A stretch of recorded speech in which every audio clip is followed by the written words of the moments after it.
Então, o quadro de Punney é uma representação gráfica, um diagrama que nós utilizamos para facilitar cruzamentos, tanto cruzamentos da primeira lei de Mendel, segunda lei de Mendel, é possível utilizar também variações dessas leis de Mendel, a gente consegue utilizar. Então aqui, ó, no caso a gente está fazendo uma representação como se fosse a primeira lei de Mendel, por isso que ele é bem pequenininho, ele vai ter só essas 9 células aqui.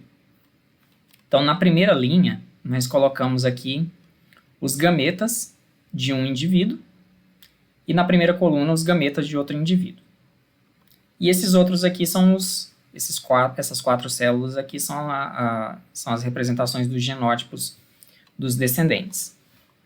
Então, vamos pegar como exemplo, né, o caso da doença, albinismo. Então, o albinismo, quando a pessoa ela tem lá os 2 alelos dominantes, ou pelo menos um alelo dominante que está relacionada a essa doença, ela não vai ter a doença. Agora, se ela tiver os 2 alelos recessivos, a doença vai ocorrer. Então, a gente vai levar em consideração que é a doença albinismo. E aqui a gente tem, né, esses 2 genótipos para os indivíduos. Então, o indivíduo do sexo masculino e o indivíduo do sexo feminino. Aqui, esses 2, eles não têm albinismo. Como eles têm pelo menos um alelo dominante, eles não vão ter albinismo. Só que eles carregam um alelo recessivo aqui, que é o que determina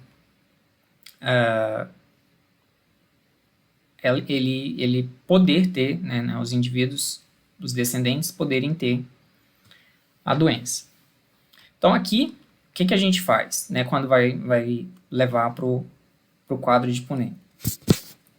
A gente pega esses alelos aqui, no caso, azão e azinho, e no quadro a gente vai colocar eles separados, porque aqui é um indivíduo adulto, então o indivíduo adulto nas células dele, ele vai ter tanto o alelo que é para não ter a doença, como um alelo para ter a doença, embora aqui ele seja recessivo.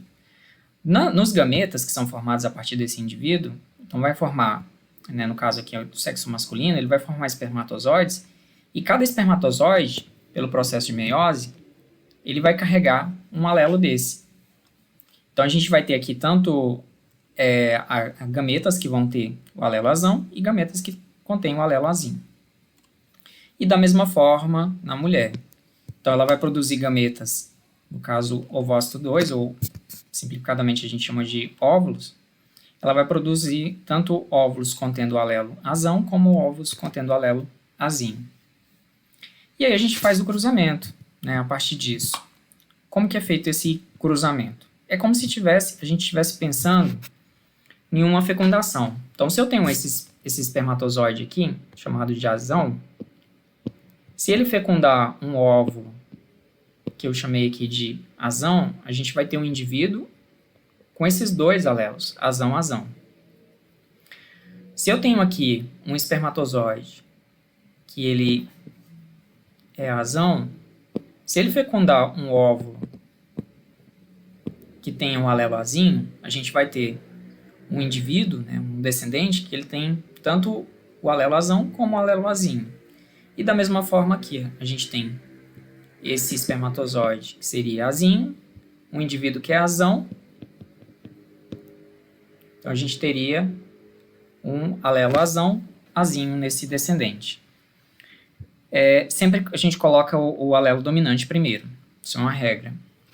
E por último aqui, né, se esse espermatozoide azinho fecundar um ovo que tenha azinho, a gente vai ter um indivíduo azinho, azinho. Então, nesse caso aqui, a gente tem os 4 descendentes, né? E se a gente for considerar esses genótipos para presença ou ausência da doença, então aqui a gente teria 3 indivíduos, né? Tanto esse indivíduo que é azão-azão, como os indivíduos que são azão-azinho, eles têm o alelo que impede que tenha a doença. Então, esses 3 aqui, eles não teriam a doença. E a gente teria né, a possibilidade desse um indivíduo, né, em 4, de ter a doença, de ser albino.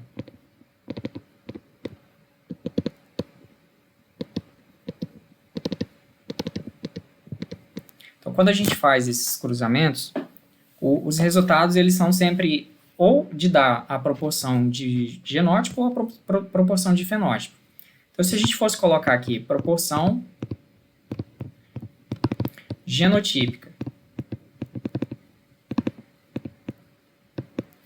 é aquela que a gente representa com letras, né? No caso ali são os genes que determinam se vai ter ou não a doença. Então, proporção genotípica, no caso, eu teria que colocar quantos genótipos, né, de cada tipo eu tenho.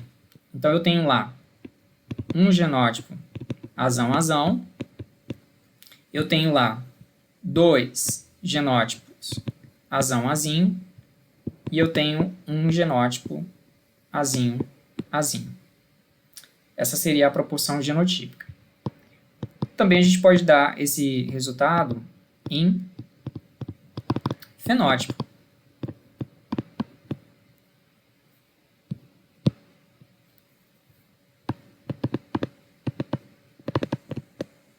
Proporção fenotípica.